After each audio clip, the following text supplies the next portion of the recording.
Hello प्यारे बच्चों, ये है आपकी कार्यपत्रिका संख्या 4, वर्कशीट नंबर 4, जो शुद्ध ग्रह, आकाशगंगा और ब्रह्मांड पर आधारित है। ये सामाजिक ज्ञान विज्ञान की आपकी वर्कशीट है बेटा, और हमें आपको करनी है 2 अक्टूबर 2020 को, यानी कि 2 अक्टूबर 2020 को आप सब बच्चे करेंगे। और सबको सबसे पहले गांधी जयंती और शास्त्री जी की जयंती की बहुत बहुत शुभकामनाएं। तो बेटा पिछली वर्कशीट में आपने सौर, सबसे पहले देखिए आप कहेंगे मैम ने याद नहीं दिलाया।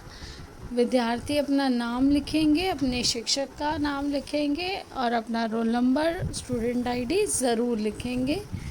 अब हम वर्कशीट शुरू करते हैं। पिछली वर्कशीट में आपने सौर मंडल के बारे में समझा।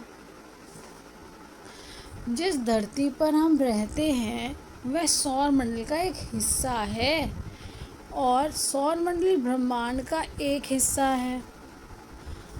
आइए हम समझते हैं कि ये ब्रह्मांड क्या है। दिन में हम सूरज को चमकते हुए देखते हैं, और रात में आकाश में हजारों टिमटिमाती हुई वस्तुएं देखते हैं। सूर्य और इन सभी टिमटिमाती वस्तुओं को खगोलीय पिंड कहते हैं। जो भी ये हमें दिखाई देता है आसमान में, आकाश में, सूर्य और ये सब टिमटिमाते हुए वस्तुएं, ये सब क्या कहलाते हैं? खगोलीय पिंड। यूनिवर्स सबसे बड़ी इकाई, और यूनिवर्स को ही बोलते हैं बेटा ब्रह्मांड, जिसमें हम रहते हैं। यह सभी गैलेक्सी का ही एक संग्रह है।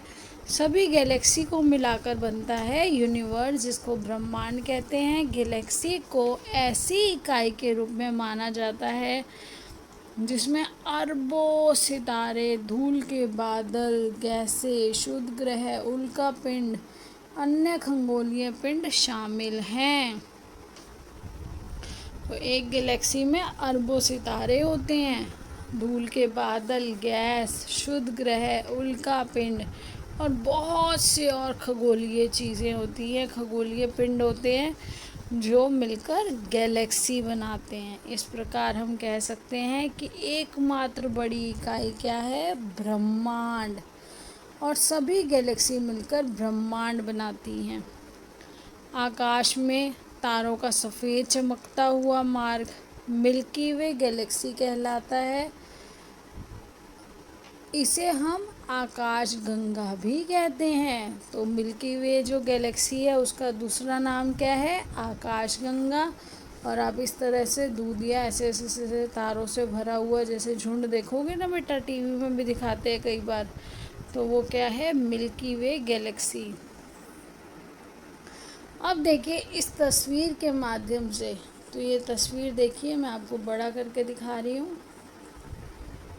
मैं आपको इसीलिए जूम करके बड़ी करके इस तस्वीर दिखा रही हूँ। ये देखिए इस तस्वीर के माध्यम से, ये है हमारी अर्थ। पृथ्वी किस में है? सौर मंडल में, सोलर सिस्टम के अंदर उसका एक भाग है। फिर सोलर सिस्टम, बहुत सारे सोलर सिस्टम हैं बेटा मिल्की वे गैलेक्सी में। तो पृथ्वी जैसे और ग्रह सब ने मिलके बनाया सोलर सिस्टम, यानी कि सौर मंडल, और सौर मंडल ने बनाया मिल्की वे गैलेक्सी। ये सब चीज़ों ने मिलकर और बहुत सारी गैलेक्सियों ने मिलाकर क्या बनाया? यूनिवर्स, जिसको ब्रह्मांड कहते हैं।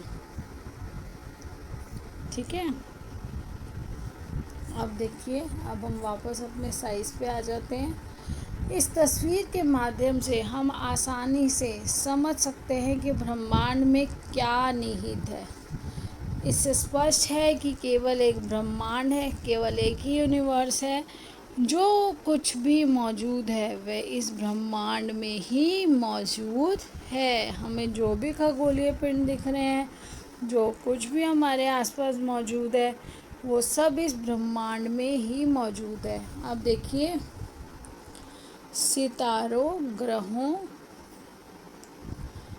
और उपग्रहों के अलावा ब्रह्मांड में कई छोटे खगोलीय पिंड होते हैं।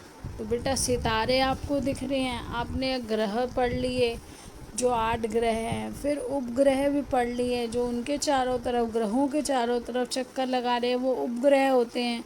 जैसे हमारे पृथ्वी का प्राकृतिक उपग्रह कौन कौन सा है? चंद्रमा, बिल्कुल सही। ये सभी क्या करते हैं? जो ग्रह उपग्रह ये क्या कर रहे हैं? ये परिक्रमा लगा रहे हैं, सूर्य की परिक्रमा लगाते हैं। इन्हें क्या बोलते हैं? शुद्ध ग्रह।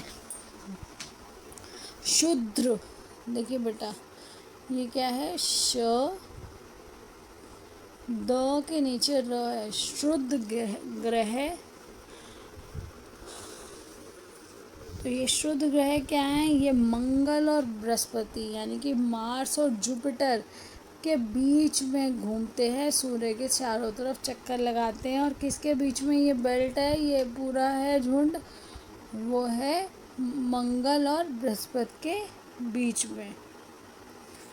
सबसे बड़ा शुद्ध ग्रह, जो शुद्ध ग्रह है वो है सेरेस।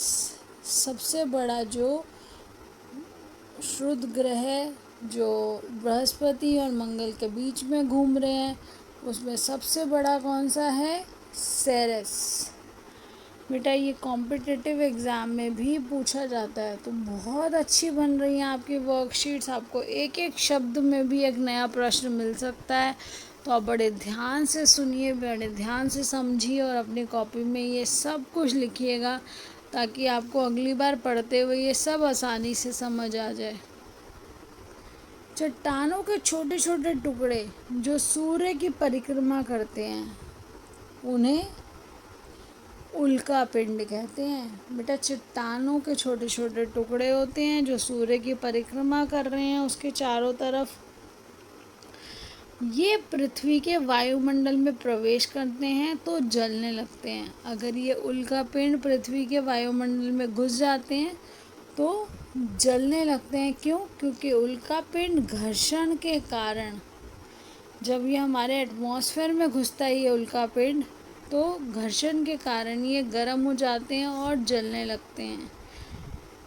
तो देखिए उल्का पिंड पूरी तरह से नष्ट नहीं होता है और पृथ्वी पर गिरता है। यदि कभी ऐसा हो जाए कि उल्का पिंड जो है वो पूरी तरह से नष्ट नहीं हुआ और पृथ्वी पर गिर गया, पृथ्वी के वातावरण में, वायुमंडल में घुस गया, तो क्या होगा? अगर वो जलने से बच गया है तो वो जहाँ आके गिरेगा धरती पे, वो इतनी तेज़ी से, देखो बेटा बाहर से आ रहा है, वो गैलेक्सी से आ रहा है, वो ब्रह्मांड से आ रहा है, तो वो इतना तेज़ी से आएगा। कोई भी चीज़ ऊपर से नीचे गिरती है छत से तो कितना तेज़ गिरती है, वो इतना तेज़ आएगा उल्का पिंड कि गड्ढा बना देता है, ये गड्ढे बना देते हैं। फिर अब देखिए हमारे जो प्रश्न है, पहला प्रश्न है ब्रह्मांड से आप क्या समझते हैं? तो हमने यहाँ पर पढ़ा था। तो बेटा देखिए ब्रह्मांड यानी कि यूनिवर्स सबसे बड़ी इकाई है, इसमें हम रहते हैं। यह सभी गैलेक्सी का एक संग्रह है।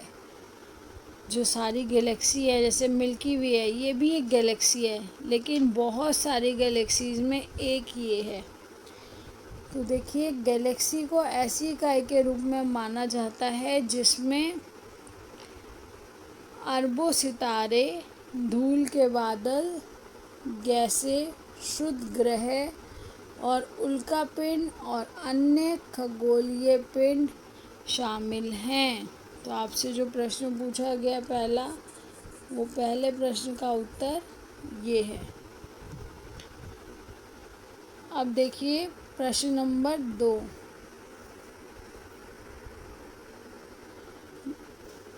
गैलेक्सी क्या है? आपने देखो ब्रह्मांड पढ़ लिया, ब्रह्मांड क्या है? जो कुछ भी है सारा सौर मंडल, सब कुछ जिसके अंदर है वो ब्रह्मांड है। उसके बाद आपने पढ़ा गैलेक्सी क्या है, क्योंकि वो सारे धूल के कण, और साथ में ये देखिए गैलेक्सी में और क्या क्या है, हज़ारों सितारे,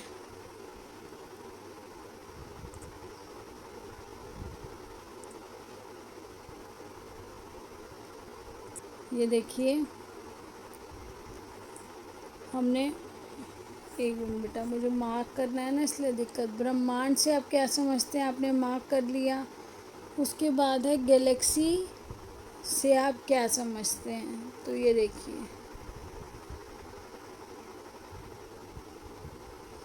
गैलेक्सी एक ऐसी इकाई को माना जाता है जिसमें अरबों सितारे,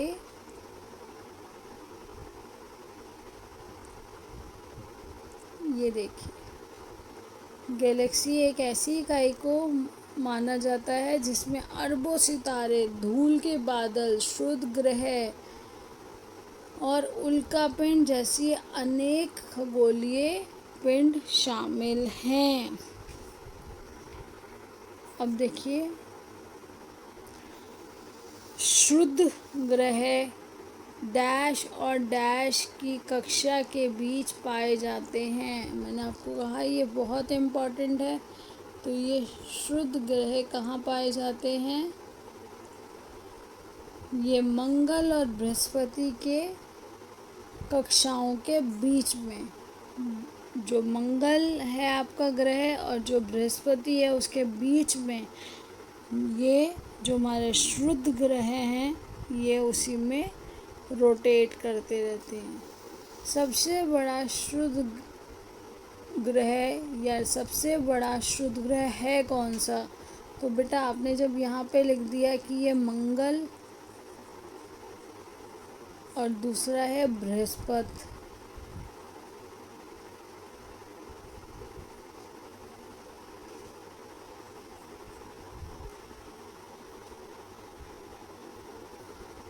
ये आपके शुद्ध ग्रह के स्थान है जहाँ पर ये है।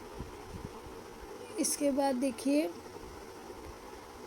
शुद्ध ग्रह कहाँ पर है, मंगल और बृहस्पति के बीच में, और ये भी सूर्य का चक्कर लगा रहे हैं। इसके बाद चौथा प्रश्न है कल्पना कीजिए अगर कोई उल्कापिंड पृथ्वी से टकरा जाए तो क्या होगा। तो बेटा जब उल्कापिंड पृथ्वी से टकराएगा तो पृथ्वी की वो सतह नष्ट हो जाएगी बिल्कुल, और पृथ्वी के जिस भाग में ये गिरेगा वहाँ पर ऐसा गड्ढा हो जाता है, इतनी तेज़ी से ही आता है और वो गड्ढा कर देता है जिसको आप बोलते हैं क्रेटर।